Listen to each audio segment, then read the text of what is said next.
बोल सकते हैं संत लोगों से, तो आप किसी से भी कोई भी झूठ बोल सकते हैं। बात ये नहीं है, बात है कि हजारों करोड़ रुपए खर्च हुआ है कुंभ की व्यवस्थाओं को लेकर, और जहां सरकार ने जिम्मेदारी ली थी कि हम 100 करोड़ की व्यवस्था कर देंगे, और जहां मुझे लगता है लगभग 15 करोड़ लोग तक आए होंगे, 15 से 20, और जहां, और ऐसा भी नहीं है कि पूरे 15 करोड़ एक साथ एक जगह पहुंचे हैं। लोग आ रहे हैं, जा रहे हैं, लेकिन जिस तरह की व्यवस्थाएं देखने को मिल रही हैं, ये बहुत ही दुर्भाग्यपूर्ण है। नमस्कार दोस्तों, मैं हूं परवीन सानी और आप देख रहे हैं द राजनीति। महाकुंभ में महाजाम, प्रयागराज बना नो व्हीकल जोन, बॉर्डर पर आघोषित इमरजेंसी, घंटों घंटे खुले आसमान के नीचे बीच सड़क पर कैसे अरेस्ट कोई हो सकता है, वो इन तस्वीरों को देखकर आप समझ जाएंगे। अगर सोचिए कहीं आप जा रहे हैं, अचानक से आपको एक ही जगह पर घंटों अपने परिवार के साथ रुकना पड़ जाए तो आप पर क्या गुजरेगी। ऐसे विकराल हालात में आपके दिल और दिमाग में क्या बात आएगी। एक अलग ही तरह की बेचैनी हर किसी के चेहरे पर नजर आ रही है। एक अलग ही तरह की छटपटाहट दिखती है। तड़प है कि वहां पहुंचे जिसका प्रचार काफी दिनों से सरकार से लेकर उनके हर तंत्र ने किया था। मोक्ष के दावे किए थे, बुलाया गया था, आप आइए, और आप आ भी गए और आए हैं। तो इस तरह से स्वागत किया जाएगा कि अब पता चला कि कॉमन मैन क्या होता है। अब पता चला आम आदमी की औकात कैसी होती है सरकार की नजर में। अब समझ में आया कॉमन मैन मतलब सिस्टम के तले कचल दो, तड़पने दो, रोने बिलखने दो। क्या करेगा? कुछ भी नहीं कर पाएगा। उठने ही मत दो। दोस्तों, गजब ही तरीके से इस सरकार ने न सिर्फ यूपी बल्कि देश की करोड़ों जनता को सनातन आस्था के नाम पर बेवकूफ बनाया है। अब बेवकूफ बनाया गया, या फिर हम जानबूझकर बेवकूफ बन रहे हैं, या फिर हम सब कुछ जानते हुए बेवकूफ बने हैं।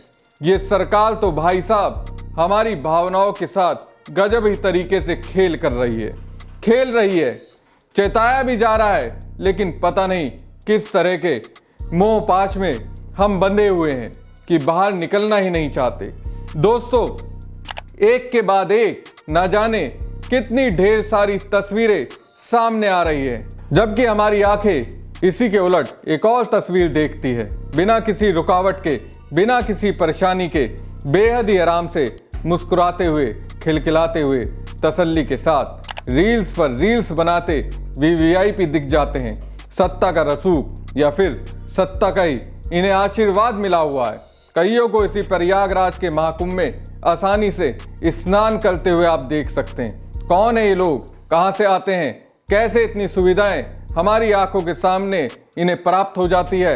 आखिर सबका साथ सबका विकास की बात करने वाली ये सरकार, गरीबों, पिछड़ों, आम आदमी के साथ रहने का दावा करने वाली ये सरकार आखिर दो तरफा नीति के साथ महाकुंभ में हमारे साथ ऐसा व्यवहार क्यों कर रही है? और हम चाहकर भी कुछ नहीं कर पा रहे। मजाक बनाया गया हमारे और आपके जैसे आम आदमी का, हर रोज बनाया जा रहा है, और हम बेबस होकर बस यूं ही देखते रहते हैं। क्यों नहीं ऐसी आवाजें आ रही हैं कि सिंहासन हिलने लगे? अब देखिए, बेशर्मी के साथ ढेरों तस्वीर भी आ रही हैं। ये है दोस्तों हमारे समाज के वीवीआईपी। शानदार, जबरदस्त, जिंदाबाद। ये हमारे और आपके लिए नहीं बल्कि इनके लिए है।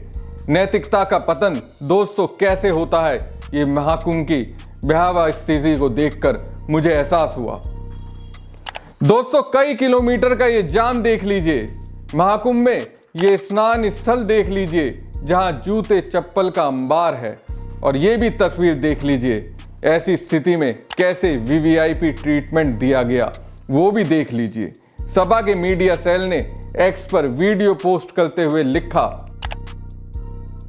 गधे नाथ मूर्खाधिराज आज नकारात्मकता पर बयान दे रहा है, और उस गधे नाथ मूर्खाधिराज से ये पूछना है कि आम जनता और गधे नाथ मूर्खाधिराज वह सब जातीय वीआईपी एमएलसी लैंडिंग, स्नान और गाड़ियों के काफिले से महाकुंभ में घूम रहा है। इस पर गधे नाथ का क्या सकारात्मक नजरिया है। गधेनाथ बताएं कि उनके स्वजातीय एमएलसी को वीवीआईपी ट्रीटमेंट क्यों दे रहा है गधे का प्रशासन। ये गधेनाथ सबको कुत्ते की पूंछ बताता फिरता है। ये सबसे बड़ा पूंछ है। ये अयोग्य गधे कब सुधरेगा।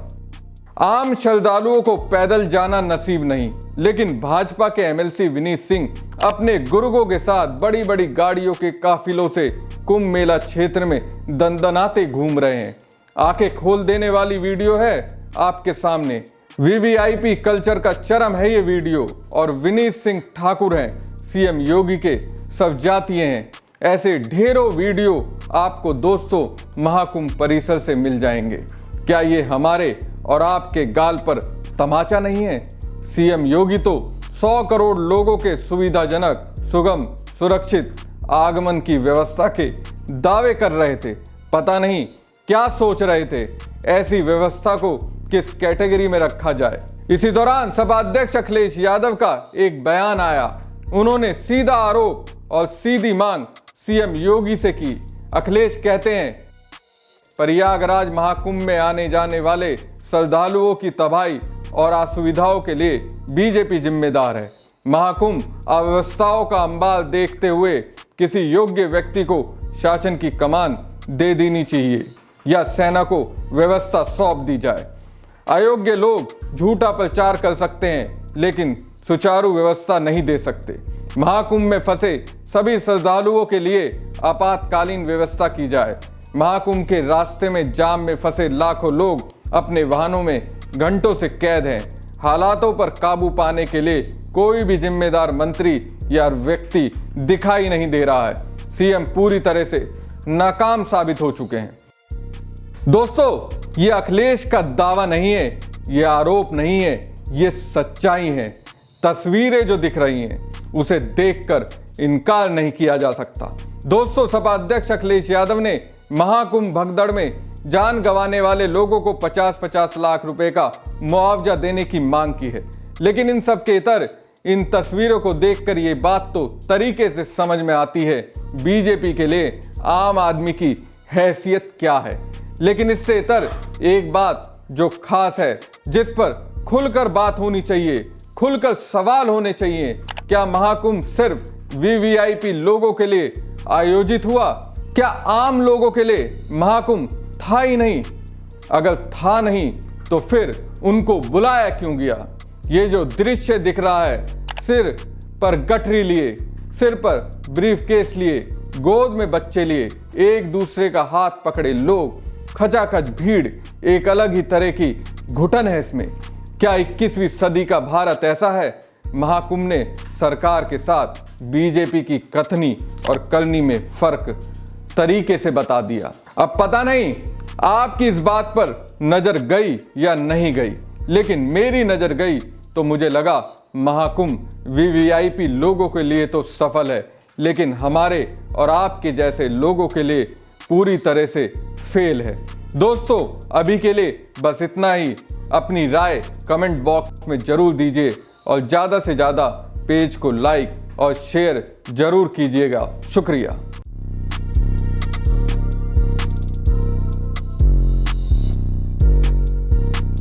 बोल सकते हैं संत लोगों से, तो आप किसी से भी कोई भी झूठ बोल सकते। बात ये नहीं है, बात है कि हजारों करोड़ रुपए खर्च हुआ है कुंभ की व्यवस्थाओं को लेकर, और जहां सरकार ने जिम्मेदारी ली थी कि हम 100 करोड़ की व्यवस्था कर देंगे, और जहां मुझे लगता है लगभग 15 करोड़ लोग तक आए होंगे, 15 से 20, और जहां, और ऐसा भी नहीं है कि पूरे 15 करोड़ एक साथ एक जगह पहुंचे हैं। लोग आ रहे हैं, जा रहे हैं, लेकिन जिस तरह की व्यवस्थाएं देखने को मिल रही हैं, ये बहुत ही दुर्भाग्यपूर्ण है।